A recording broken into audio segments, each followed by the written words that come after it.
Hello everyone, welcome to the brain box education. कैसे हैं आप लोग? I hope you all are fit and fine. Easy English के इस सीरीज में हम स्टडी कर रहे हैं वन वर्ड सब्स्टिट्यूशंस और ये वन वर्ड सब्स्टिट्यूशंस का 14th पार्ट है। आप कनेक्ट हो सकते हैं मुझसे इंस्टाग्राम, टेलीग्राम, फेसबुक, ट्विटर और यूट्यूब पे। First word is portable. Portable means fit to drink, ऐसा वाटर जिसे आसानी से पिया जा सकता है। Next word is plebiscite. Plebiscite means a decision made by public voting, एक ऐसा डिसीजन जिस पे पब्लिक से वोट कराया जाए, जिससे ये पता चल सके कि पब्लिक क्या चाह रही है। आप इसे ऐसे कह सकते हैं, direct vote by the people of a country in which they say whether they agree or disagree with a particular policy।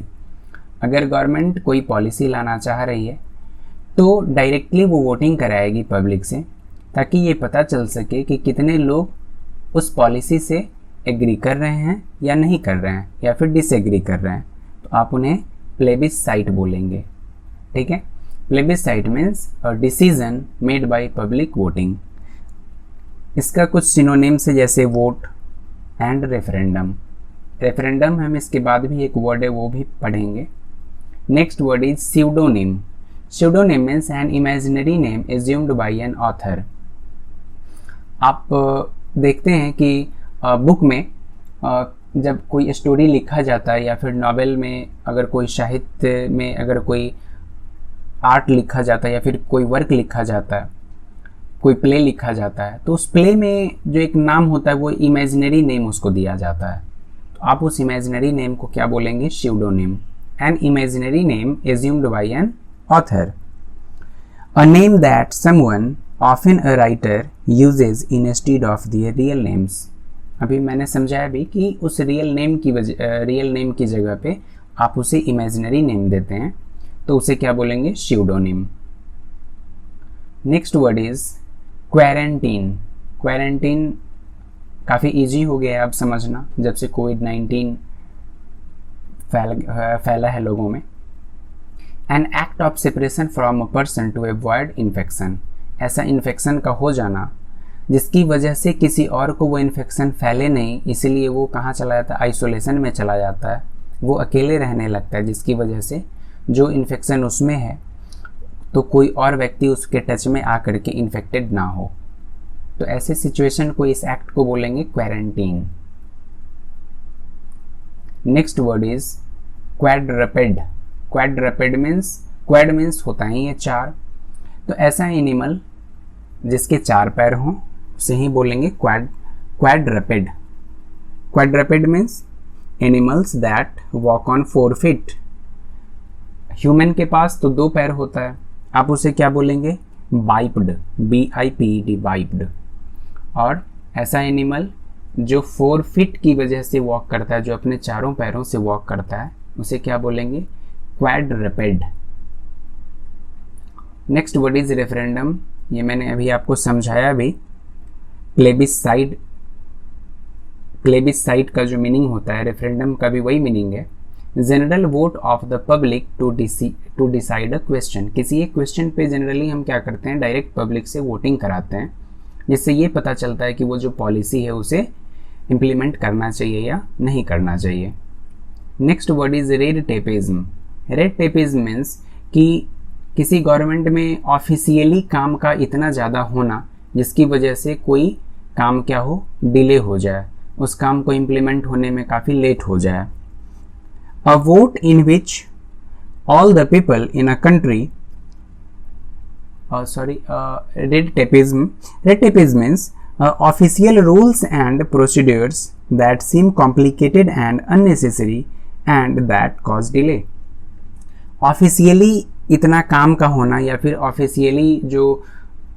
Officially इतना सारा काम हो जाना जिसकी वजह से इतने सारे स्टेप से गुजरना जिसकी वजह से क्या हो? किसी काम में काफ़ी डिले हो जाए, आप उसे क्या बोलेंगे? Red tapism. Official formality resulting in delay. regalia. Regalia means dress with medals, ribbons worn at official ceremonies. जैसे आप देखते होंगे कि जो आर्मी चीफ होते हैं उनका जो ड्रेस होता है, उनका जो यूनिफॉर्म होता है, उसमें बहुत सारे मेडल्स लगे हुए होते हैं। तो वो जो ड्रेस होता है, वो जो यूनिफॉर्म होता है, उसे हम क्या बोलेंगे? रेगेलिया। रेगेलिया means special clothes that you wear for a ceremony और ऑफिशियल ओकेजन। किसी खास ओकेजन के लिए अगर आप किसी खास क्लॉथ्स को पहनते हैं तो उसे क्या बोलेंगे? रेगेलिया। जो कि क्या होता है, काफ़ी आप इसे जैसे आर्मी होता है, आर्मी चीफ होते हैं, तो जब आर्मी चीफ के आप जो क्लॉथिंग्स को देखेंगे, उनका जो यूनिफॉर्म होता है उसे देखेंगे तो आप बिल्कुल समझ जाएंगे कि वो क्या है? रेगेलिया। सैक्रिलेज। सैक्रिलेज मीन्स जैसे आप इसे ये बोलेंगे सैक्रेड। सैक्रेड वर्ड का मीनिंग ही होता है काफ़ी पवित्र, तो उसी सैक्र से बना है sacrilege. Sacrilege means violating the sanctity of religious places और ऑब्जेक्ट्स। ऐसा कोई एक्ट करना जिसकी वजह से क्या हो जाए कि उसकी पवित्रता को ठेस पहुंचे, तो उसे ही बोलेंगे sacrilege. Sacrilege is behaviour that shows great disrespect for a holy place और ऑब्जेक्ट। कुछ ऐसा करना जिसकी वजह से किसी भी चीज़ों की पवित्रता खत्म हो जाए या फिर लोगों की नज़र में यह आए कि नहीं अब वो पवित्र नहीं रहा, ऐसा एक्ट करना, उसी को बोलते हैं sacrilege. Sinecure. Sinecure means a job with high salary but a little responsibility. ऐसा बहुत सारे काम को देखते होंगे जिसमें क्या होता है, जो बहुत कम काम के लिए बहुत ज़्यादा उसे सैलरी पे किया जाता है, उसे ही बोलेंगे क्या? उस जॉब को बोलेंगे sinecure. Next word is soliloquy. Soliloquy means a speech made when one is alone. कभी कभी आप देखते होंगे मूवी में एक ऐसा डायलॉग होता है जिस समय जो एक्टर या फिर एक्ट्रेस होते हैं वो अपने आप में चेयर पे बैठ के अपने आप से ही कुछ बातें कर रहे होते हैं, अपने आप में ही एक डायलॉग बोल रहे होते हैं। उस स्पीच को, उस डायलॉग को ही बोलेंगे सोलिलोक्वे, a speech made when one is alone. Next word is soporific. Soporific means a medicine that induces sleep. एक ऐसी मेडिसिन, एक ऐसी दवा जिसकी वजह से क्या हो, नींद आती हो, या फिर something that is soporific makes you feel sleepy। एक ऐसा कोई भी काम अगर आप कर रहे हो, ऐसा कुछ भी अगर वो करते करते आपको नींद आ रही हो, या फिर कोई ऐसा एक्ट जिसको करते करते आपको नींद आ रही हो, तो उसे भी बोलेंगे soporific. Souvenir means a thing kept in memory of an event. जैसे आप अगर ताजमहल देखने के लिए गए और वहाँ से एक छोटा सा ताजमहल खरीद के आप लाए, तो जब भी आप अपने घर पे उस छोटे से डमी ताजमहल को देखेंगे तो आपको उस ताजमहल की याद आएगी जो आपने आगरा में गया था, घूमा था।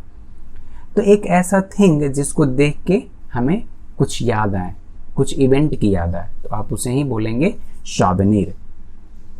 अ thing that is kept as a reminder of a person, place और event. Next word is swan song.